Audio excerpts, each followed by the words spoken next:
Bismillaahi Raxmaani Raxiim. Halkan waxaan kaga soo gudbinaynaa dhammaantiin waa salaamantihiin. Halkan waxaan rabnaa inaan kaga soo gudbino kawnsaladii hadda la magacaabay dhawaan deegaankeena. Si guud kawnsalada waa la socotaan sida in la magacaabay kawnsalada oo markaa kawnsala ilaa 24 magac waxay gaarayeen degmooyinku sidoo kale iyo sidoo kale gobollada qayb baa la magacaabay. marka waxaan ka warramnaa inaan halkan soo dhigno muxuu yahay council. Council muxuu yahay? Councilku see u shaqeynaya? Horta council waxa weeyaan waa nidaam ka sarreeya level, yacni wuxuu ka sarreeya council haddaa maqashid macnaha laba qaybood buu ka kooban yahay. Councilku waa heer maamul oo ka sarreeya kan degmada. marka waxa magaaladu iyada is xukumaysa weeyaan. waa maamul magaaladu lagu soo kordhiyey, structure magaalada lagu soo kordhiyey oo u shaqeynaya qaab yacni sidii dowlad iyo kale, sida dowladda iyo kale u shaqeynaya. marka city councilku waa saas oo kale. isaga iyo dowladda hoose maxay ku kala duwan yihiin? Dabcan waa laba qaybood oo kala duwan, dowladda hoose iyo isagu. laakiin kan hawlihiisu waxa weeyaan waxyaalaha infrastructure-ka iyo waddooyinka, horumarinta mashaariicda, waxyaalahaas oo kale ee magaalada ayuu qabanaya. dowladda hoosena waxyaalaha kale oo kasii hooseeya nadaafadda iyo waxyaalahaas ay qabanaysa.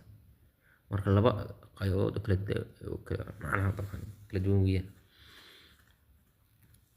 marka councilku wuxuu ka kooban yahay gole xildhibaano ah oo la doorto, oo guddiga doorashada u doorto, oo waxa weeyaan go'aamiyo oo dadkaana doorta. golaha xildhibaanada ee deegaanka councilka ah dadka doorta. marka inta ay gaarayso tiradooda iyo waxyaalahaas xildhibaanada marka sharci gooniya ayay wax weeyaan ku faahfaahsan yihiin. marka qoladan council members baa la yiraahdaa. waa xubnaha ama xildhibaanada golaha, waa qaybta sharci dejinta. miisaaniyaddii bay approve gareynayaan, ansixinayaan waxa weeye sharciga wixii muhiimka ahaa ee shuruucda ahaa, waxyaalahaas ratification baa looga baahan yahay. qalinka inay ku duugaan, iyaga la'aantood waxba ma soconayn. xubin kasta oo ka mid ahna waa saas. marka waa saas. marka qaybta kale oo ku xigta waxa weeyaan qaybta administrationka ama maamulka councilka. maamulka councilka dabcan wuxuu ka kooban yahay mayorka iyo cabinetka iyo qaybta shuruucda waxa weeyaan magaalada.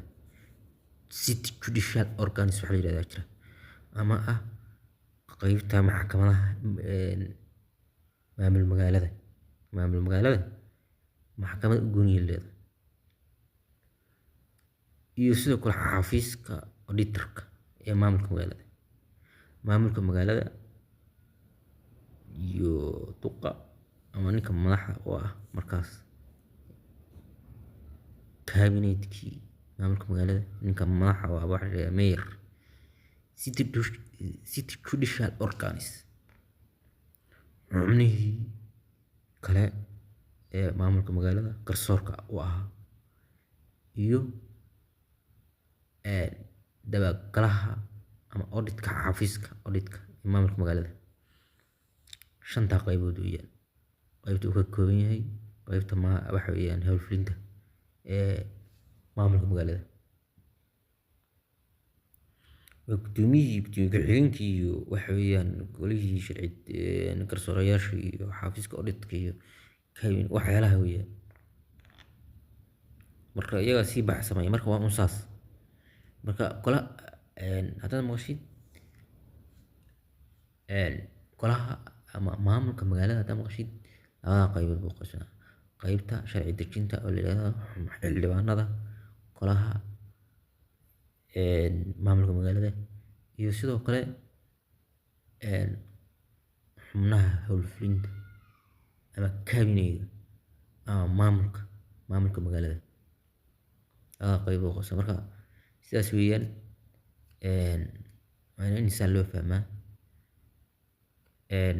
Shuruucda dabcan waxay maamuli doonaan waxyaalo badan adeegyo ah. waxaa kamid ah mashaariicda, waxaa kamid ah wadooyinka, waxaa kamid ah nadaafadda magaalada, waxaa kamid ah yacni magaalada wax kasta ku saabsan horumarinta miisaaniyadda oo ansixinayaan magaalada miisaaniyaddeeda waxyaalahaas oo dhan. Magaalada ay u baahan tahay light hadday u baahan tahay, waxbarasho hadday u baahan tahay, caafimaad hadday u baahan tahay, wax kasta iyaga toos usoo gudbinaya. Marka waa maamul magaalo aad u sarreeya, degmada uga sarreeya ka awood badan,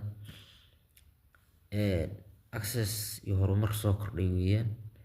in waxay budgetkeeda iyadoo ansaxsato waa loo soo ansixin jiray Soomaaliya magaalada degmada markii maamul magaalo ay noqoto maamul magaalo qaadato waxay iyada ansaxsanaysa golaa waxa weeyaan heer kaliil waxa kuma xirna waxa ay soo ansaxsatay iyo kharashka ay la soo baxday bay ku soconaysa dabcan magaaladan kaabayaasha ay canshuurayso keenaysa waxyaalo badan kaabayaasha dhaqaalaha canshuuraha qaado waxyaalo badan ana kaabayaasha dhaqaalaha horumarinaysa canshuur bisoo raysa waxyaalo badan horumarna looga baahan yahay kharashaad badan يعني طبعا ويا oo marka waxa imaanaysa in canshuur badan dadku dareemaan marka horta maamul magaalo waa saas si kooban commenti waxaad qabtaan fikir ah haddaan waafaqday hadii kale hoos noogu reeba like video saar sidoo kale subscribe saar haddaan nagu cusub tahay sidaas iyo nabadgelyo.